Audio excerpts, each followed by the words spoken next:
Perdón, saben ustedes que no estamos exentos de los ruidos que de repente se presentan, ¿verdad? De forma externa. Ni hablar. Bueno, entonces, así a grandes rasgos, esa era una de las pruebas que nos hacía falta. La inspección, como aunado a la inspección mencionábamos la pericial, bueno, pues lo trajimos otra vez a colación dentro del tema. Aunque sí, de ese sí estoy segura que lo analizamos la clase anterior. Ok, vamos a darle continuidad con la documental. Ok. Pruebas que por supuesto se desahogan por sí mismas y dependiendo de qué tipo de documentos nosotros estemos ofreciendo, por supuesto habrá algunos de esos documentos que sin lugar a dudas nosotros pudiéramos tener en el seguro del juzgado y que no van a sufrir ningún tipo de maltrato, porque el juez lo va a resguardar y por ejemplo, títulos de crédito, ¿no? Si los ofrecemos como documento base de la acción, el juez los va a resguardar en el seguro del juzgado. Actas, ¿no? Actas de nacimiento, actas de matrimonio, esas las va a coser al expediente, ¿ok? Se van a coser en el juzgado y se van a acompañar al expediente. Entonces, eso sí, estamos hablando de ese tipo de documentos que ya no tienen ningún valor. Desde el momento en que yo los estoy ofreciendo como prueba, ya no tienen ningún valor porque se les hacen orificios para incorporarlos al expediente. Y recuerden que ese tipo de documentos, aún así, aunque no fuera esa la circunstancia, se tiene que estar renovando, ¿no? En un tiempo determinado. Entonces, pues, ni hablar, ¿no? Cuando nosotros estamos hablando de un documento, se dice que en un sentido general, ¿verdad? Va a ser toda cosa o representación material destinada e idónea para reproducir o expresar por medio de signos una manifestación del pensamiento, ¿no? Entonces, eso es un documento. Los documentos han sido considerados como los medios probatorios más seguros y eficaces de los hechos controvertidos en el proceso. ¿Okay? La prueba documental, por eso nosotros indicamos, se desahogan por sí mismas. El juez no va a señalar un día y hora para que se desahogue una prueba documental, no. Desde que nosotros le estamos incorporando al asunto, ya hace prueba plena. Es más, es una cuestión necesaria. Si yo estoy promoviendo un divorcio y no incorporo la partida de matrimonio, ¿verdad? El juez me va a prevenir para que yo presente el documento base de la acción, que será la partida de matrimonio. Y si yo argumento que tengo hijos, que del matrimonio surgieron hijos, bueno, pues entonces yo tengo que también incorporar las partidas de nacimiento, porque si no el juez me va a prevenir para que en un lapso de 3 días yo concurra a presentar las respectivas actas. Y entonces, si no lo hago, me va a desechar de plano mi escrito. ¿Ok? Entonces, si yo estoy promoviendo un juicio ejecutivo mercantil, tendré que incorporar a mi escrito inicial el documento base de la acción, que será un título de crédito, un pagaré, un cheque o bien una letra de cambio o cualquier otro título de crédito de los que admite nuestra legislación. Si yo no lo hago, el juez me va a prevenir para que en un lapso de 3 días los presente, porque si no, de la misma manera me lo va a desechar. Entonces, un documento nos dice Eduardo Pallares que es toda cosa que tiene algo escrito con sentido inteligible, es decir, que se entiende. Ejemplos de documentos: escrituras públicas, actas de nacimiento, certificados médicos, ¿ok? Son ejemplos de documentos. Etimológicamente, el concepto de documento se deriva, por supuesto, de documentum, ¿ok? La palabra documento se deriva de documentum. Y a su vez, también se deriva del verbo docere, ¿ok? Que significa enseñar, es decir, medio de enseñanza. Entonces, el documento es un medio de enseñanza, por lo que la prueba documental es un producto de la actividad humana y su resultado es la representación de algo, de un hecho o de un acto, ¿ok? La división clásica que nosotros tenemos en relación a los documentos y es clásica y a la vez es tradicional, ¿okay?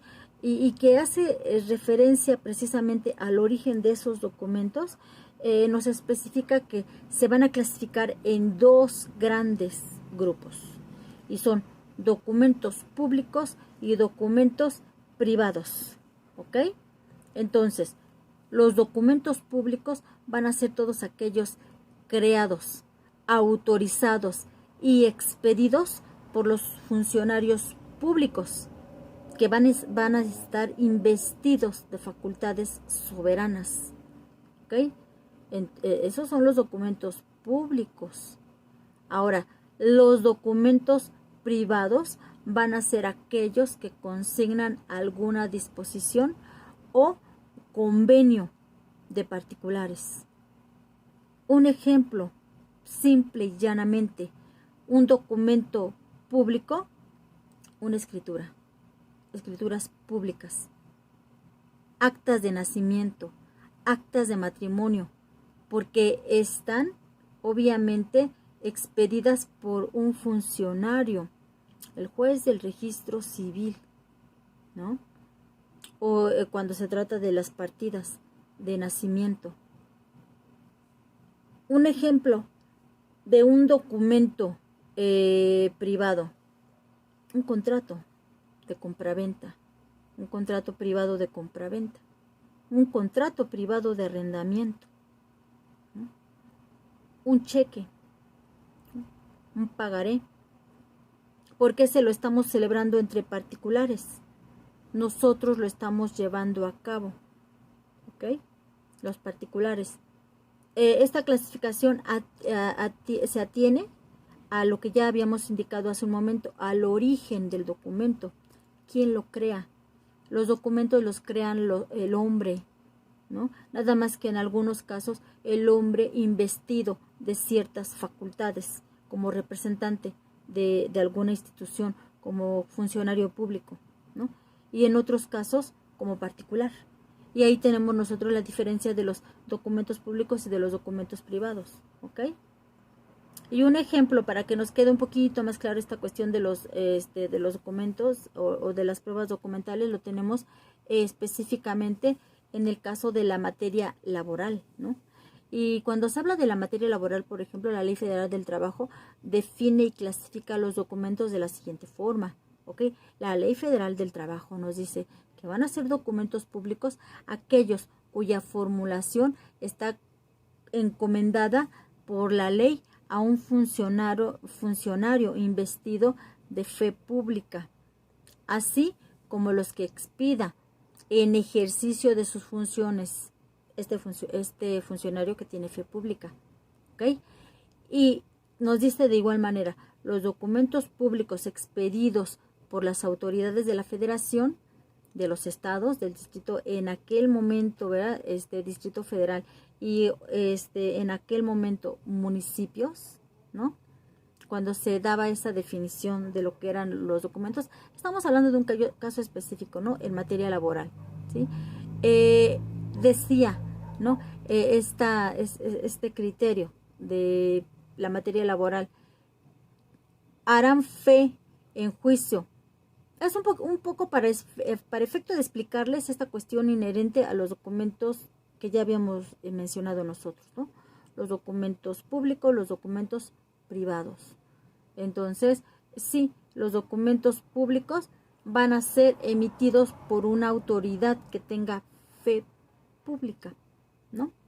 Y entonces, los documentos privados van a ser aquellos en los que se van a reunir las condiciones que estén previstas propiamente, únicamente en cuestiones relacionadas con particulares, y que se dice no van a estar previstos en documentos de carácter público. Los documentos públicos, entonces, por supuesto, ¿no? De acuerdo a esto, sí, en un momento determinado, pues están formulados por autoridades. Es lo mismo que ya habíamos indicado nosotros, ¿no? Hace un momento. El criterio que se sustenta derivado de la Ley Federal del Trabajo no difiere mucho de lo que nosotros ya habíamos comentado, ¿no? En este caso. Ahora bien, ¿cuáles van a ser algunos de los requisitos en relación a los documentos? Los documentos deben contener, obviamente, algunos de estos aspectos. Primero, la suscripción de persona o de personas que los elaboran, tanto si es una institución o tanto si es una persona, ¿no? En lo privado. La fecha de la suscripción, el día y el lugar en donde fueron creados. Por así decirlo, ¿no? Depende también del documento, porque si estamos hablando nosotros para efecto de algún documento como un título de crédito, ¿sí? Pues sí requiere, por supuesto, el día y el lugar en donde se va a expedir el documento, donde se va a firmar. De repente, nosotros podemos llegar a tener que algún contrato, ¿verdad?, no tiene la fecha en que fue celebrado. Entonces, pudiera ser, ¿no? Pudiera adolecer de algunas cuestiones inherentes a ello. Ahí lo que se tendrá que verificar es cómo se va a subsanar si se llega a tener, ¿no?, que no se presenta la fecha. Lo que sí no puede llegar a faltar en absoluto es la suscripción de la persona o de las personas que lo están elaborando, tanto si es un documento público como si es un documento privado. ¿Ok? Entonces, es así a grandes rasgos como tenemos nosotros las pruebas. Y estamos terminando con esta etapa que ya mencionábamos, ¿no? La etapa probatoria, que no es otra cosa que obviamente las pruebas y después los medios de prueba que ya habíamos indicado nosotros, ¿no? Ahora, estas pruebas que yo les mencioné hace un momento, ¿sí?, son las que están reconocidas en nuestra legislación civil, ¿ok? Son las que se reconocen para, obviamente, un proceso civil,